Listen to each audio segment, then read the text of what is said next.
Just a few housekeeping items. Washrooms are in the other room, up the stairs, in the glass room, and over to the right. And I'd like to officially welcome you guys to the Atlantic Grains Council 2022 Research Day. I think most of you in the room know me as Neil Campbell, and I'm the General Manager of the PEI Grain Elevators, but I'm also the Vice Chair of the Atlantic Grains Council, and we're very pleased to have this in-person meeting after such a long time apart. The executive includes Roy Culverson from New Brunswick as our chairman. Sonny Murray from Nova Scotia is a director at large, as well as Robert McDonald from Prince Edward Island. So we've had a very productive year this year with a lot of CAP activities, and there's going to be lots more coming forward as we get prepared for the future. We've had over 50 interviews this year for grains and oilseeds with producers across the Maritimes to gather information on what we would like to see for research priorities in the future. And we've got a great list of speakers here today. Includes scientists from AFFC in Harrington, as well as Misty Cronin, who works with the council to oversee our on-farm agronomy trials here on PEI. And I'd like to thank all the producers who continue to support our checkoff as we continue bringing the top-of-the-line research back to the field. Much of what you hear today was facilitated by the Atlantic Grains Council with industry checkoff dollars and in collaboration with AAFC, PEI, New Brunswick, Nova Scotia, and Newfoundland Ministries for agriculture through the CAP funding. At this time, I guess I'll ask Chris Kirby, who is the Acting Associate Director for AAFC Charlottetown, to say some welcoming comments on behalf of themselves and introduce our first speaker.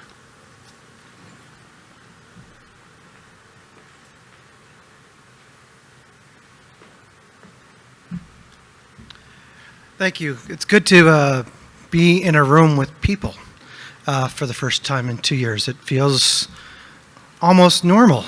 You know, it's nice to be able to gather with you today. My name is Chris Kirby, as it was said. I've been the Associate Director at Charlottetown for the better part of 2 years now, and I don't see it ending anytime soon, and my scientists that are here don't want me to walk away from it. So I'm around. If you need me, please contact Ag Canada around anything with that, and we'll get you in contact with the scientists if there's nothing going on. It's really good to be able to work with the Atlantic Grains Council in particular. Our scientists do a lot of work with you, especially the three that are going to give speaking today. And it's really, you know, I'm as a manager, I'm learning more and more about what they're doing, and I love seeing how much they're interacting with the farmers and producers across PEI and Atlantic Canada. So I just want to say welcome from Ag Canada. It's good for us to be able to interact with you, and we care about what's going on in PEI, and we want to help support you in any ways that we can. The first speaker today is Aaron Mills. Most of you probably know who Aaron is. Aaron's been a scientist with us for just over 10 years now, I think. Yeah, you know. We had a little conversation beforehand. You know, when this building was being built, Aaron was in this building as it was in its infancy, so it's a kind of fitting for him to be giving a talk here today. But you know, as Aaron comes and tells you about some of the work that he's done over the last period of time, I just want to say it's really good to be able to welcome him as both as a colleague and a friend. So, Aaron.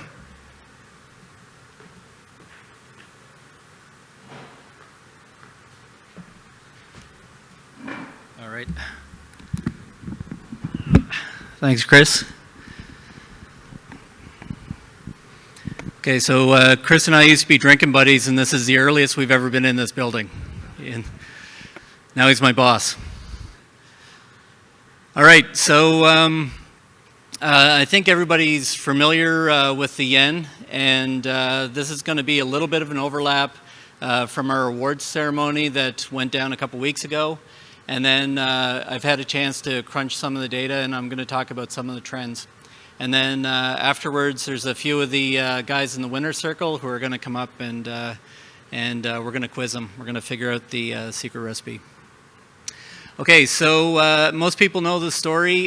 Basically, the yen started as a way to generate some friendly competition, kind of spice things up a little bit. And we made connections with this group ADAS in the UK. And, through a collaboration with the Atlantic Grains Council, Agriculture Canada, and ADAS, we came up with this idea to launch YEN in 2019.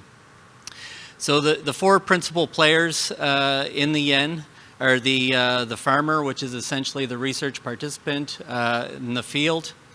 The Atlantic Grains Council looks after the administration and the tech transfer activities like what we're doing here today.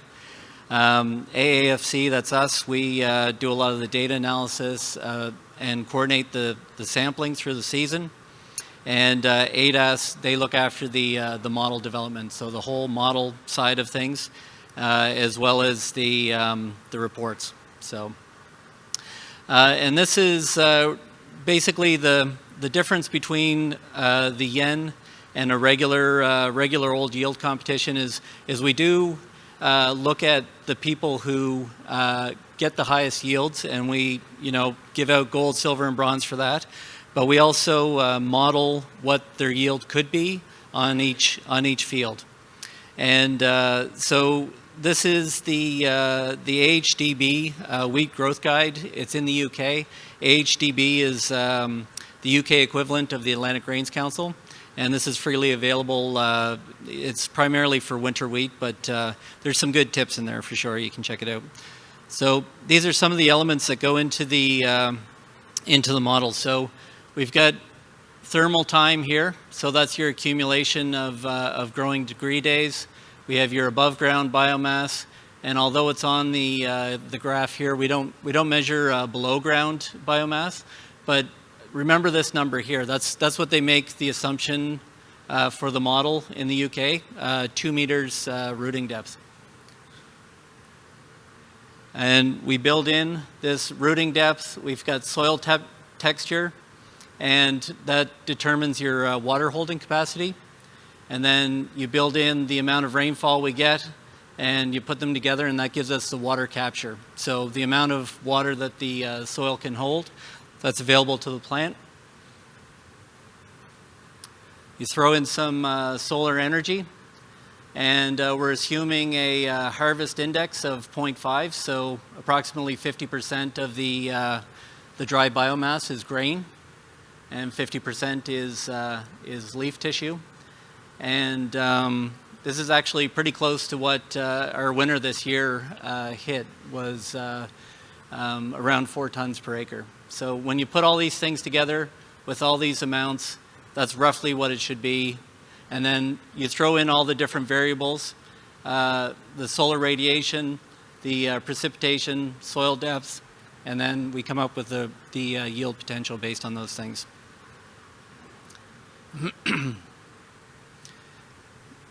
All right.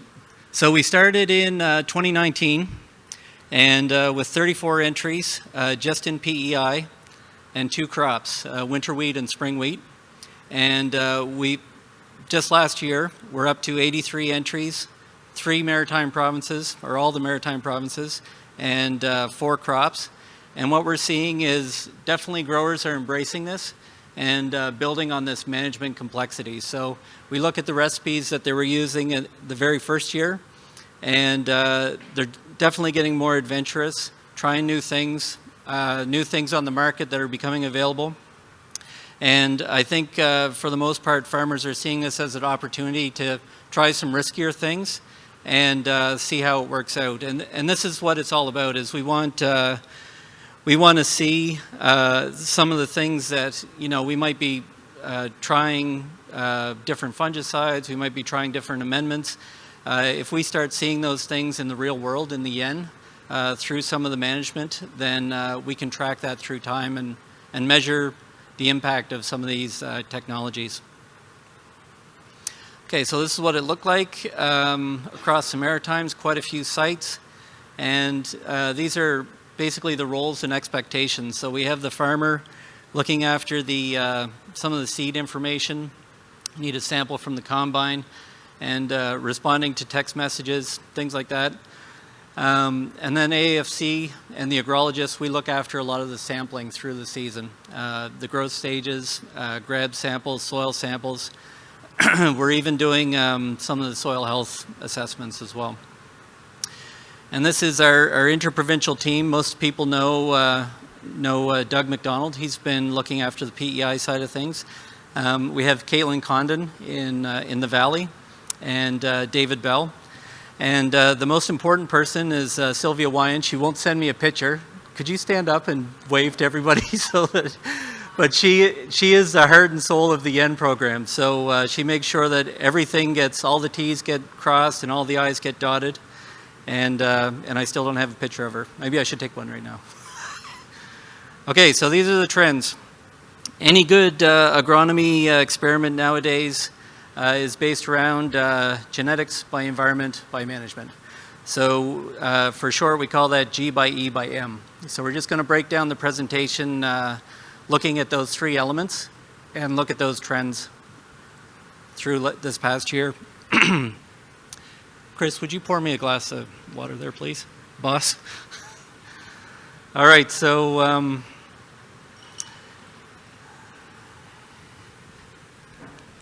okay, thanks.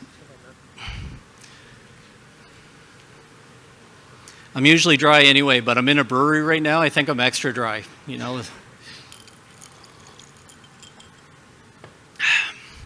Okay. So 2020 to 2021, precipitation, we know that this is really the biggest driver for us on the East Coast, the biggest driver for yield. When we look at 2020, basically in May, it was cold, it was wet, and things weren't coming out of the ground as fast as they could have been coming out. With this weather, because this is like aggregate data, most of this rain would have come at the end of May while people had most of their crop in the ground, watered it in, and it got off to a really good start. June, any rain that we get in June, those are our yield rains, right? So that's when we start to get a good idea of how the yield is going to play out by the end of the season. So basically, it was a desert right across the Maritimes in 2020. And in 2021, we saw a good steady rain spread out.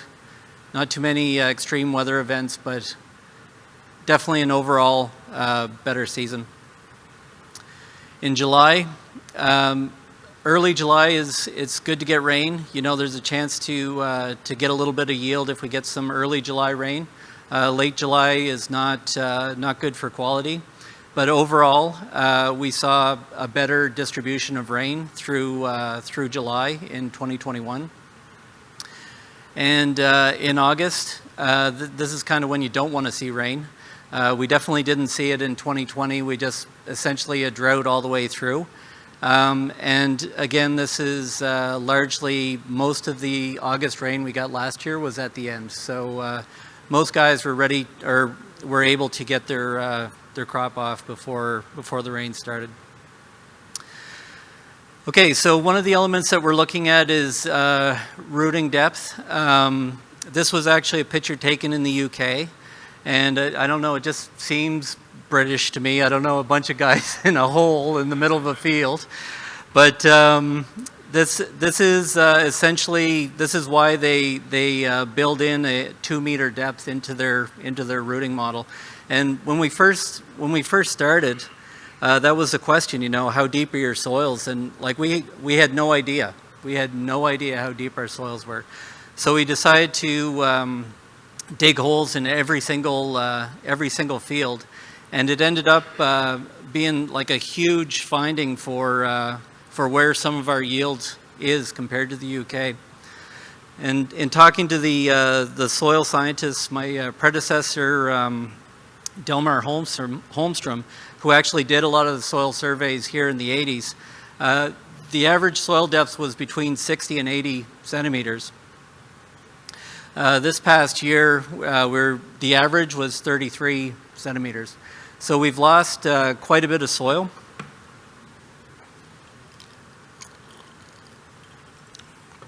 And there's some other things going on there. In speaking with Yifeng Zhang, he's our hydrogeologist.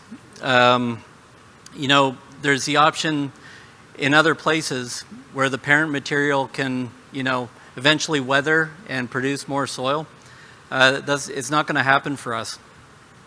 It's largely legacy compaction from the Ice Age. And, you know, any of the frost that penetrates, it tends to be more horizontal than vertical, so we're not going to get a lot of benefits from freeze-thaw cycles. There's mechanical compaction, of course, that's common everywhere. But we also have what's called fragipan soils, which is actually a chemical gluing of the soil particles. And that's pretty much irreversible for most things, but apparently ryegrass is something that can, it releases chemicals in its roots, and it's not a mechanical thing, it's a chemical breakdown of it. But overall, I think it's safe to say that we're leaving a lot of yield on the table just from our soil depths alone. When we look at our 2021 data, and I broke it out by, you're going to see a lot of charts like this. Hopefully people's eyes don't cross too badly here by the end, but you know, we can see in PEI especially, we're seeing a nice positive relationship between soil depth and yield over here. It's quite a steep curve. The soils are quite shallow in New Brunswick. I mean, they have rocks and stuff like that too, but their soils are very shallow. And for some reason, it is a positive response in Nova Scotia, but it's not quite what we're seeing here. Now, mind you, we don't have a lot of sites in Nova Scotia or New Brunswick yet, so this is a relatively small data set. And then when we look at we break it out by crop. This is right across the Maritimes. Winter wheat starts in the fall. It's got lots of time to get those roots down. And then, you know, by April 1st or whenever things start moving again, there's more and more roots getting sent down. Spring wheat it's the opposite. It's a lot slower growing, and barley is in between. And barley, you know, that's kind of your load up front type crop, and you know, it definitely sends roots down faster than the spring wheat. And oats. Nobody wanted to dig a hole in an oat field. Yeah, we only had 6 sites, so you know, next year we'll have oat holes. Okay, so that was the E part of the agronomy equation. Now we're going to look at the G part of it. So this is always, you know, like it was the longest time agronomists just would consider variety to be a random variable, right? So now we're starting to bring it back in and look at the interaction between environment and management. So these are the varieties that we had in 2021. And the one thing that you may notice is we're a little bit slim on our spring wheat varieties here. And you can see that overall AC Walton had by far the most fields out of all the varieties. So with the yin, you know, we like to encourage, you know, exploring, trying different things, and, you know, as a value proposition, maybe some new genetics coming in may respond a little bit better. And I just wanted to, I mean, don't get me wrong, those yields, the Walton yields were respectable this year. They were extremely good this year. When we look at this guide here, there's a lot of people that put a lot of work into figuring out what the best varieties are to grow in the region. Yeah, Will?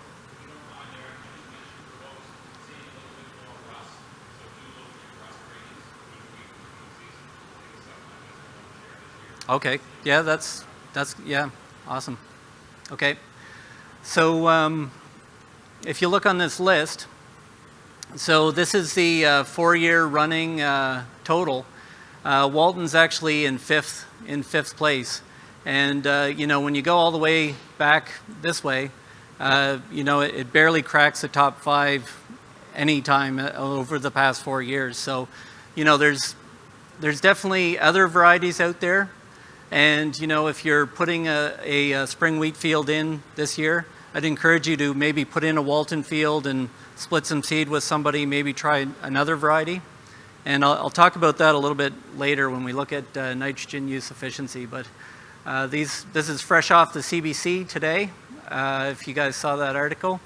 And this is freely available every year. There's a lot of work and effort that goes into looking at the newer varieties that are coming down the pipe. Okay, so regardless of variety, this is also from the awards thing. It has to go in early. No matter which cereal crop you're putting in, you're leaving yield on the table the longer you wait. So if you are able to go earlier, it's definitely advisable.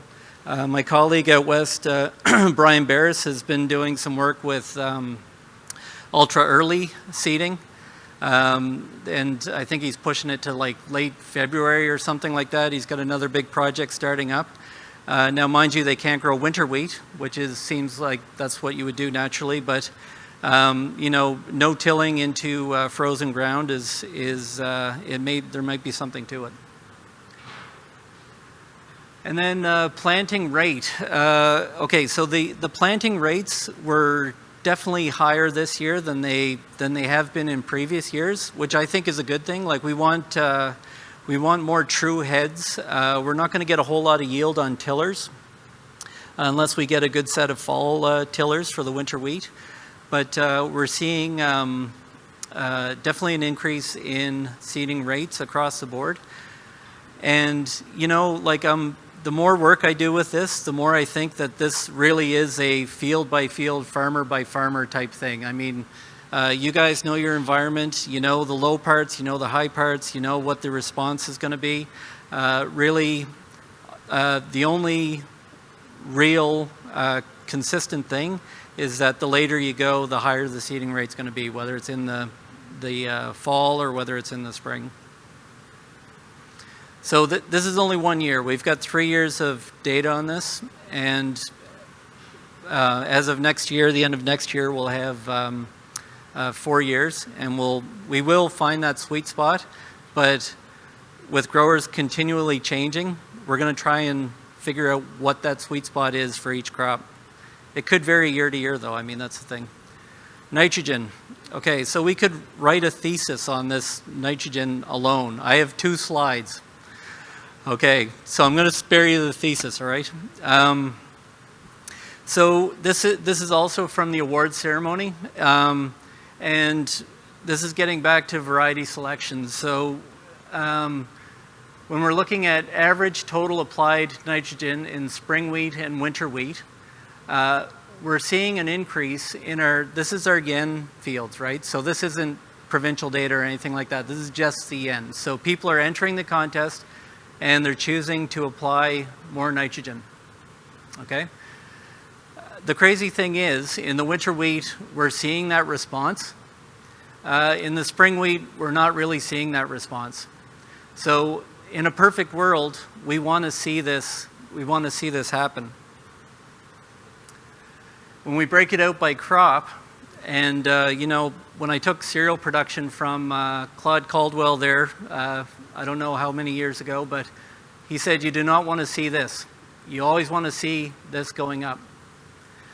Now, the fact that 99% of the grain that went in the ground that was spring wheat is AC Walton, I think we probably capped off at, you know, basically 2 tons per acre with the Walton. I mean, these are all respectable yields. I mean, there's nothing down here, but there's also nothing up here. So, you know, do you want to be over here or over here, right? So Walton was developed when, like, under the agronomy technology of the day. We have more products now, different forms of nitrogen, and we have newer varieties that have been tested under that different agronomy. So it's just something to keep in mind, and it's just something that I noticed when I'm going through the data. And we all know oats respond to nitrogen. This is a no-brainer. And once you get here, then it's going to go like this. Okay, plant growth regulators. We've seen more and more uptake on the plant growth regulators through time. Really, there was a few guys early on that had it really dialed in, and there's a lot of people who are experimenting with it. Interestingly enough, we did see a response in 2019 in terms of plant height. And I mean, that's what everybody thinks about is, you know, we're going to shorten the plant, hit it with the nitrogen, and then more grain is, or more nitrogen is going to go into the yield. Not really a response in 2020. That was a drought year. And this was kind of a drought year too. And then we did see a little bit of a response in 2021. The interesting thing is when we compare it to yield and PGR, no response the first year, strong response the second year, and a moderate response the third year. So overall, we are seeing a response to plant growth regulators. It's not necessarily shortening the plants, but there is a yield thing. And whether that's part of the intensive management practice and it just kind of all goes together, that's yet to be determined. Okay, now this is a little bit of a misleading slide. I don't want people to think that earlier is better for PGR application, but you know, later is definitely not as good as earlier. PGR is all about the timing, and you know, you're going by growth stages, so you're going to get more bang for your buck if it's applied at the right time. And what Kyle did this year is actually similar to what's being done in Europe, where they're splitting out the smaller applications and using the same overall total amount. So for the most part, pretty much everybody was in the neighborhood of around 400 mils per acre. And but the later applications, you know, it was associated with lower yield for sure. But you know, it's very specific. It's a very narrow window, right? So those windows have to be hit in order for it to work properly. Here we go with the, this is just the, I guess the percentage of the fungicide products that were used in 2021. And we've got three big players here, mainly the Procero, the Treva Pro, and the Miravis. And again, this slide is, like, I don't want people to get the wrong idea here, but you know, you can see a positive response here with the total amount of product applied. It sees outliers here that are kind of pulling the whole thing down. You know, do you want to be over here or do you want to be over here, right? So those are the, I think probably, I know they're all different actives and different brands and everything like that. Adam, do you have a comment? So Adam, maybe you could talk about it, like when you're,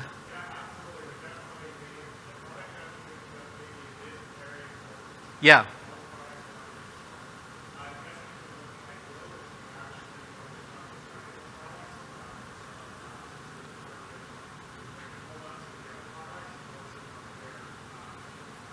Okay. All right, so I haven't shown Adam the data yet, so we're making plans to do that. We might even tell you which one's the best. All right, so looking forward.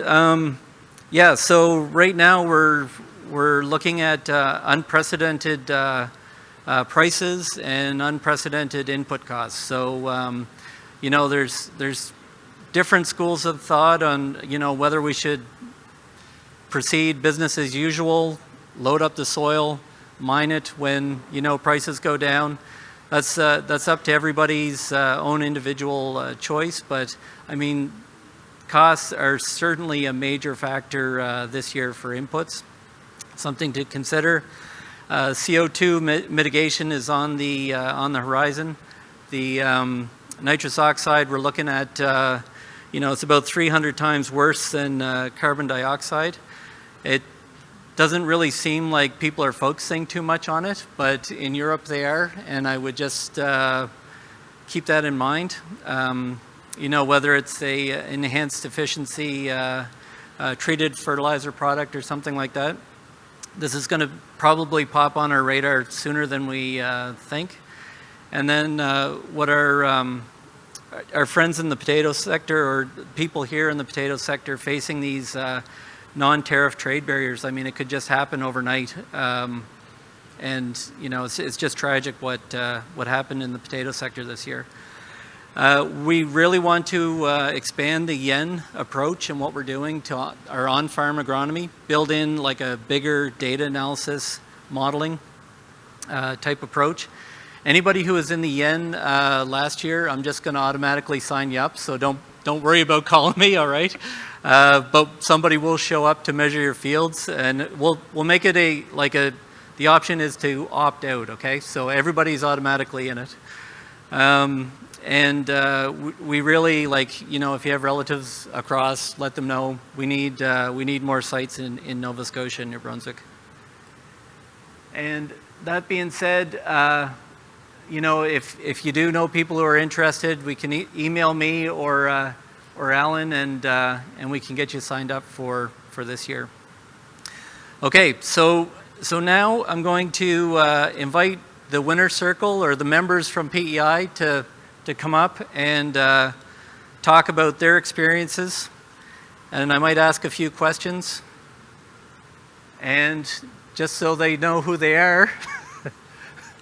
Let's see, is Colin here? All right, come on up, Colin. We got Colin, Randy, Ryan, Kyle, and that's it. Okay, awesome.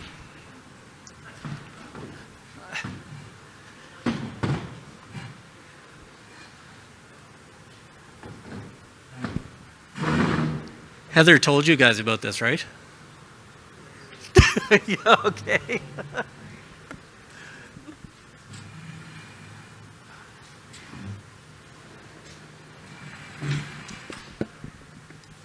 Okay.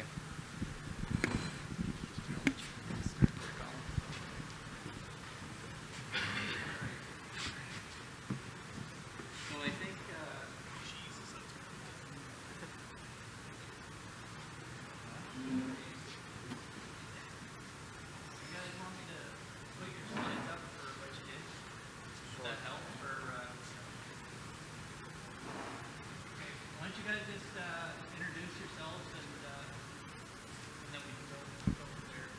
So I'm Colin McNevin. I farm in Sable. People most know me because I work at the Egermart as an input supplier, but I do a little bit of holly farming at home with my kids and my father. Randy Drenth. We farm in Springfield. We grow wheat, barley, and corn, and I have a cattle business as well. Kyle Jewell, Farmits out of Cornwall and Meadowbank. We're primarily dairy and grow a fair bit of crop also. Ryan Hamill, we farm in Middleton, corn, soybeans, and wheat. Farm with my brother.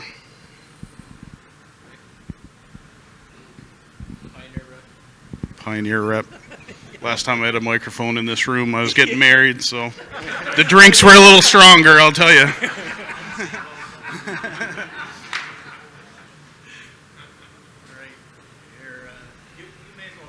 Yeah, that would be great. let's see, where we got Ryan Hamill. There we go. Okay. So this is your. So why'd you go with this? So we only talked to the gold winners in the award presentations. So this is like bronze and silver. This is a good chance for them to talk about their management approach. So we're going to Nova Scotia in 2 weeks. Hold it here, bro. Okay.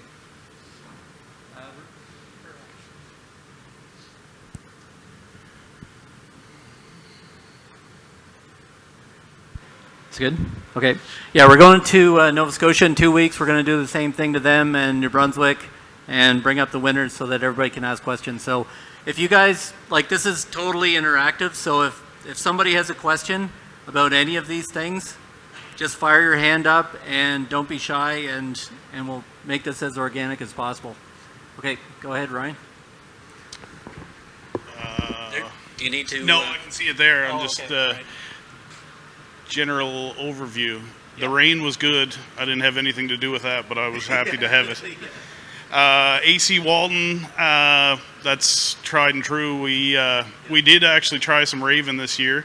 It did about the same though. So, but I just ordered some yesterday, so we're going to try it again. So maybe that could be a yen field perhaps. Early planting always key for us for sure. Ever since we switched to no-till, we were able to go a little bit earlier every year it seems. So, which is in a month from today. So. Not quite ready for that, but seeding rate, we've been playing around with that actually ever since we've been in the yen. We've bumped it up every year, and we'll probably play with it again just to see, because we continually are still lower than the winters, so maybe there's something to that. Fertilizer program hasn't really changed a whole lot in the last couple of years. We did take some of our K out, basically just so that I could go longer in between fills, and we're just putting it on. We're kind of taking a 3-year approach on that and putting it on in different crops to boost the levels as far as that goes. Split nitrogen we've always done, big proponent of that, just to kind of hedge our risk, and sometimes it works, sometimes it doesn't. Fungicide, definitely important this year for sure. That particular field actually was seed, so we rogued it, and we were a little bit late on our heading fungicide, and there was some disease in there for sure, so probably have to do a better job of that. Or the timing, we got behind because of weather, and so that I think cost us a little bit.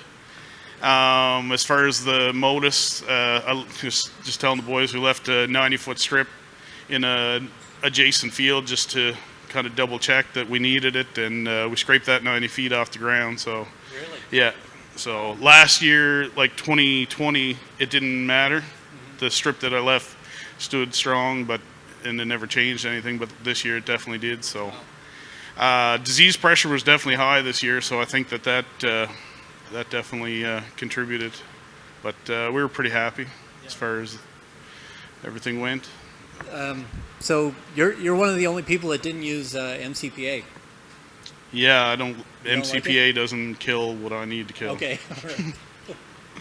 Well, we haven't used it in a number of years actually. Okay. So, yeah.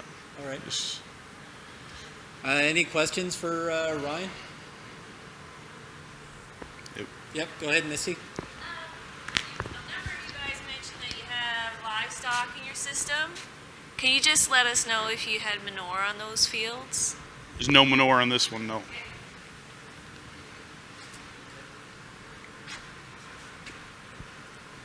Anybody else? Oh, yep. Go ahead, Dan.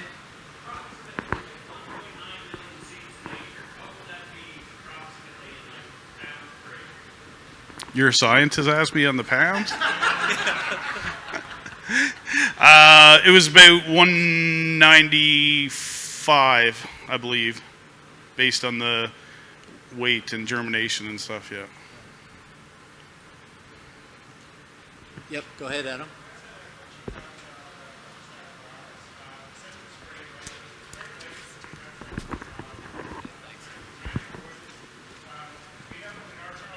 Issues where every time we were planning to spray, it would just start pouring rain. Yeah, it was a weather issue. The sprayer was in the field, and then it was a couple of days before we got back. So, It's one of those kind of unavoidable things. Then, if you want to go spray, but the weather doesn't let you, and the conditions are right for disease, yeah, there's not much to do in those cases. yeah, it was one of those things where we pulled in the field to check, and then we were like, oh shit, we need to be here with the sprayer, and then we got rained out for a couple of days. So, yeah, it's always tricky for sure. Ryan, what are you using for seed treatment? Are you having any pest, like using any insecticides, having any pest issues? Yeah, we're using Raxel Pro and the one for wireworm. What's that? Alias. Yeah. We had wireworm trouble before we switched to Alias, so we've switched to that for everything now. So. Yeah, yeah. We actually, the year that we tried it, we had some seed that wasn't treated, and you could spot it out. Like, yeah. Ryan, what are you using for a seeder for your no-till? John Deere 750.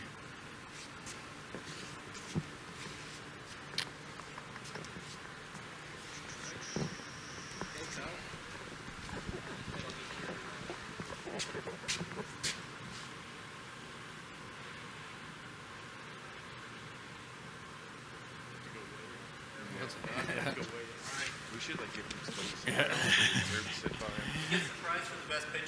Yeah.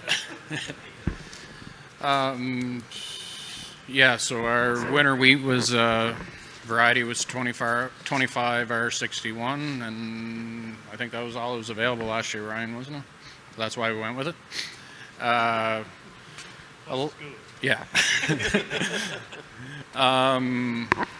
I think the biggest thing that we feel put this crop to one of our better ones was the seeding date last year. It was just kind of luck. The year before we were dealing with Dorian. When we feed a lot of cows, we need corn silage, so we had a bunch of poor corn silage the year before. So we grew an early corn so we could get some silage off to get some better quality feed in the bunker.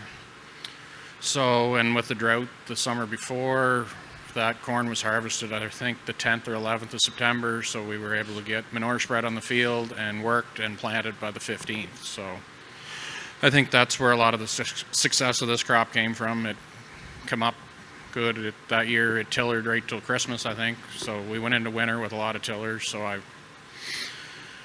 think that was what set the crop up. And then last spring, we knew what it survived the winter, and we knew what we had there, so we just followed through with the higher management that we've been taught. So we did a split application of UAN with ATS and boron, split application twice, and MCPA for herbicide, and Trivapro.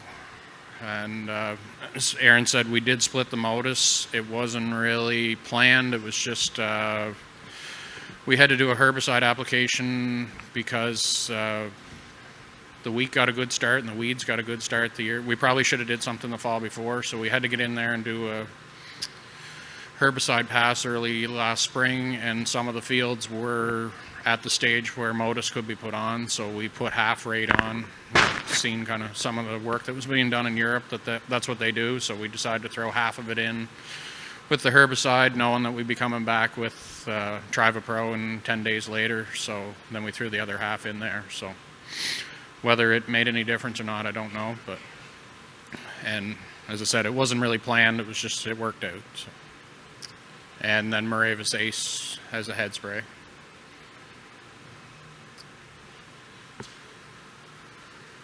Any questions for Kyle? From the dairy people?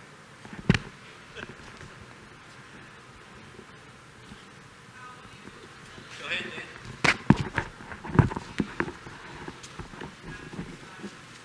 What?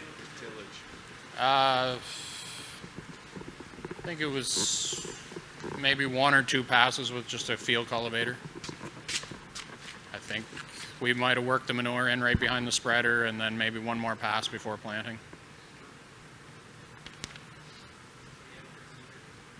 Same as Ryan, a 750 John Deere. No, it wasn't no-till, but it is a no-till drill. Just a quick one. Is it true, Kyle, that your daughter was 4 to 5 feet tall in this photo? Yeah. Yeah, it was a tall crop, so that's why I think the Motus was well needed this year. And even as it was, we did have a bit of lodging.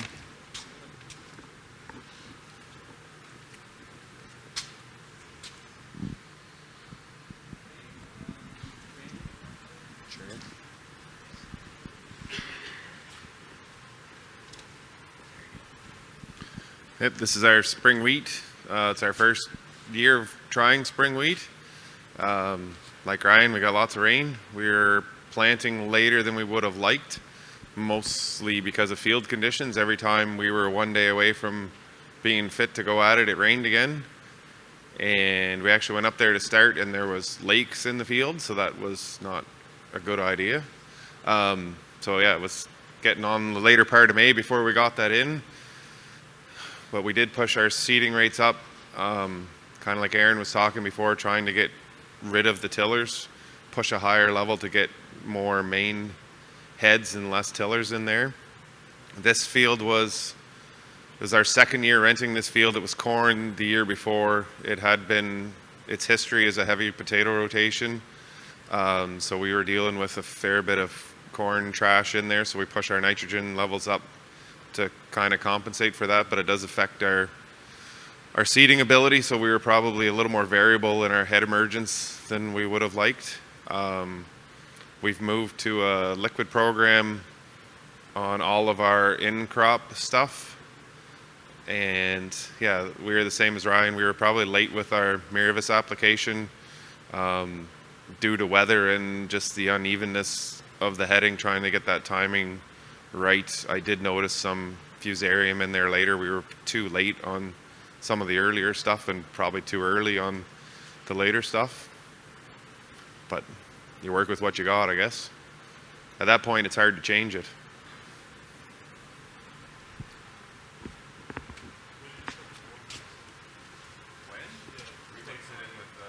We put that in with one of those, the second UAN application, I think.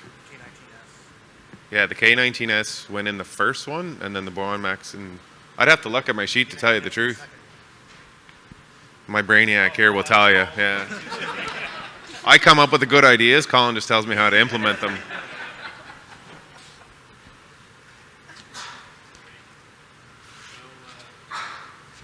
I guess the part Colin saw the same, like the size of the flag leaf that wheat put out was just tremendous. Like it was almost turned into a funny looking wheat crop. You had this really fat, super long flag leaf. So they're saying that's what's driving yield, and I think that we're with the liquid in season, we're pushing that flag leaf. And we actually did the second application too late, and we burned some of the flag leaves. So all in all, we turned out all right for making a lot of mistakes.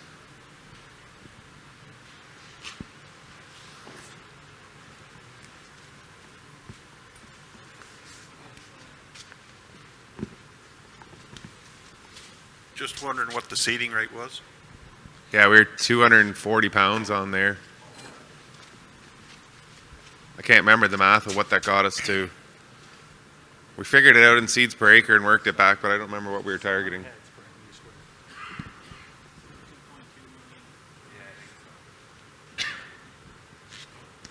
I could stand to be corrected, but it's the first time I've ever seen Walton as a fully bearded variety. I don't think that's our picture.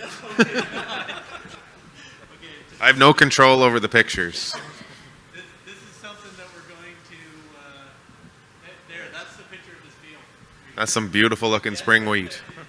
That's the only picture we had of Randy's field. So you saw how nice Kyle's picture was. So basically now the duty of taking pictures is going to be on the farmer for this year. So when I was going through, we had a bunch of different crews working on this. So we didn't know who was taking the pictures and who wasn't. And I'm putting these presentations together. I was like, oh, Jesus, I don't have a picture of Randy's field. And He didn't expect us to win. no.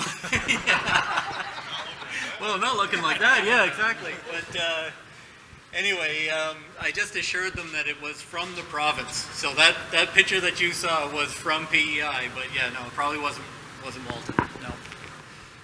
So okay. Anybody else have questions for Randy? Okay. All right. And Colin? Yeah, so my program is pretty similar to Randy's. We kind of worked on it together. So we had lots of rain this year, which was good, but then it was kind of not great in August. So we went with AC Walton. I actually used Raven last year, and the reason I went back to Walton is just cost.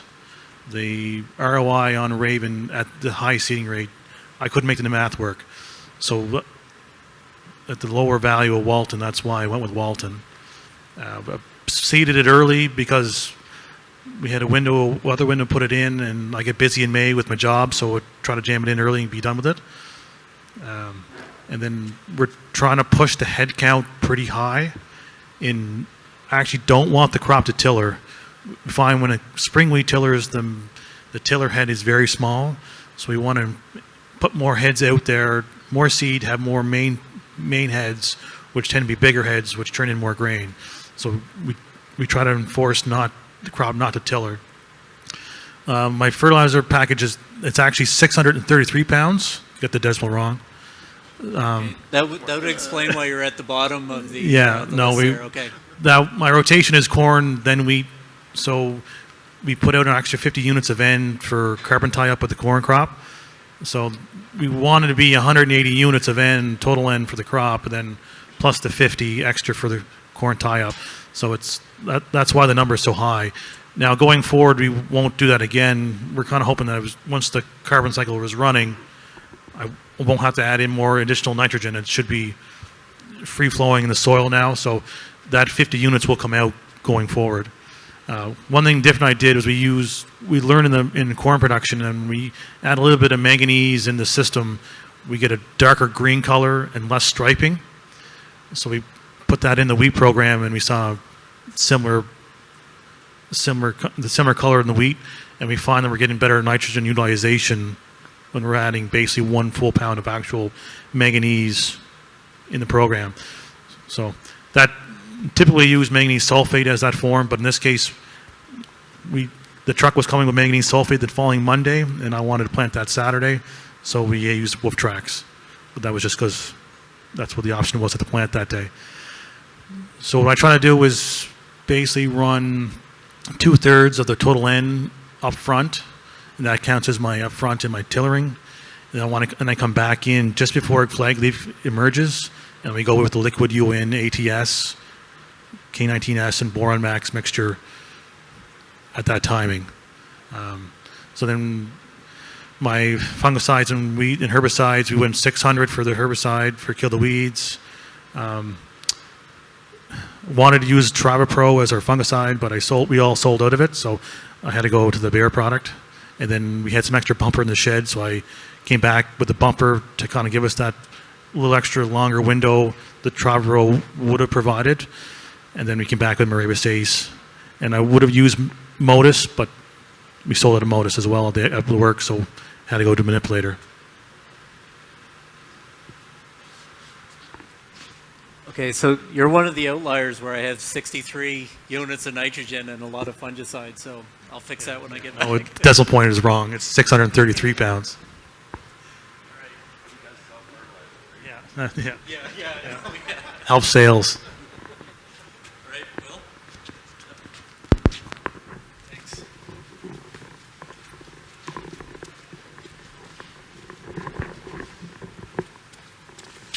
My question, Colin, was you said you were using 2/3 of the nitrogen, but you had 180 on up front with the 600 pounds.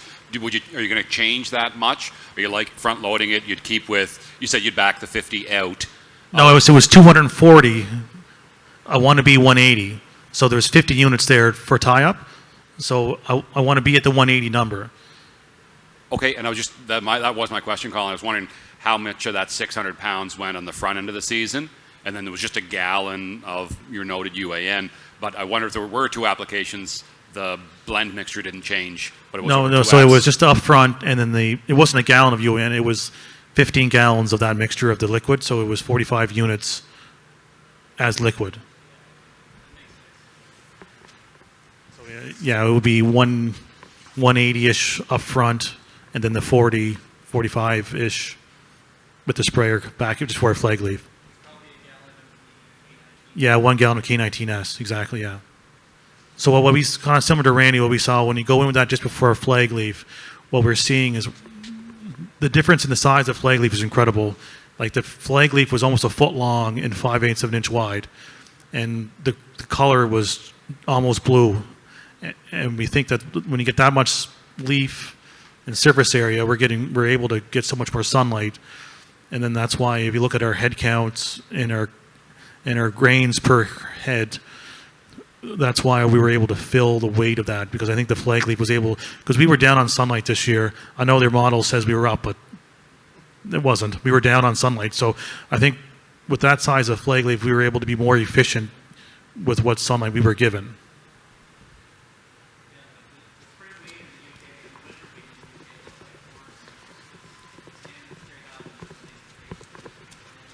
And that's kind of what we saw. It was like the flag leaf looked like a small corn leaf.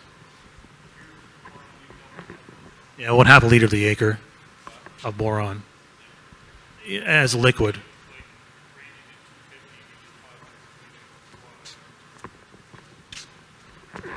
I saw what Kyle was doing because I work with Kyle as well, and he was running 1/2 liter, so that's why I went 1/2 liter.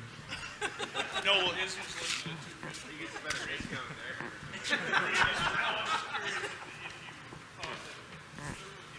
You saw a bump from the extra 250 mLs per acre. That's a good question. I don't know. It was the extra 250 mils per acre a yield bump. If you look at the math, you would say there was 0.03 of a ton to the acre at the $2 an acre, probably the buck an acre cost. I would say yes. And my field had significant fusarium when we cut it. With the grain drill my father bought in '88, which is the year I was born. It was used then, and we're going in significant corn trash, and head emergence is not the best for evenness.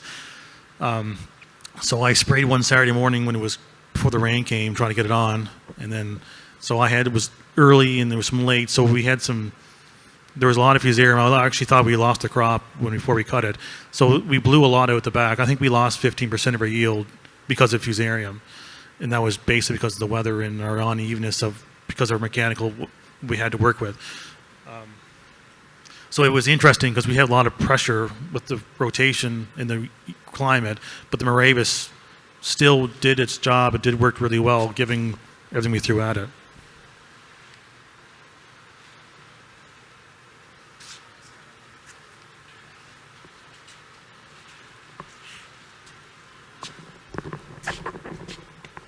Okay.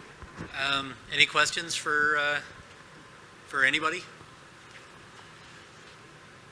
Would the Raven pencil out at 2.5 tons?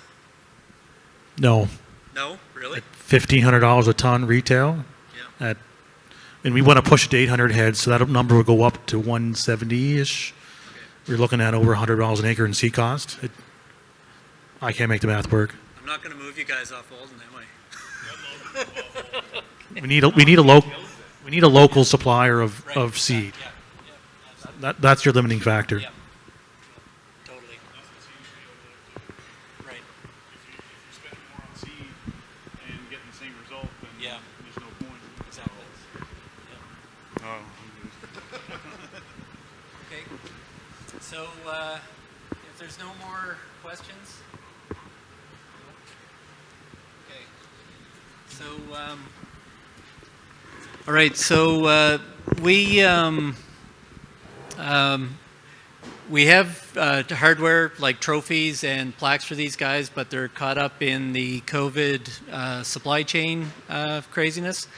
But also, we had a bit of a good news story. There was the owner of the Honda dealership here in Charlottetown. You're not getting a new car.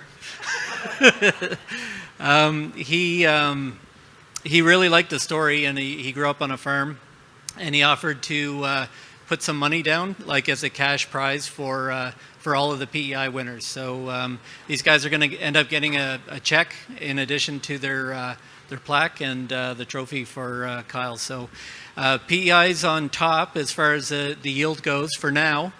I tell you, New Brunswick is hungry, very hungry right now for this, and Nova Scotia is right on our heels. So anyway, give a hand for these guys, and we'll wrap it up there.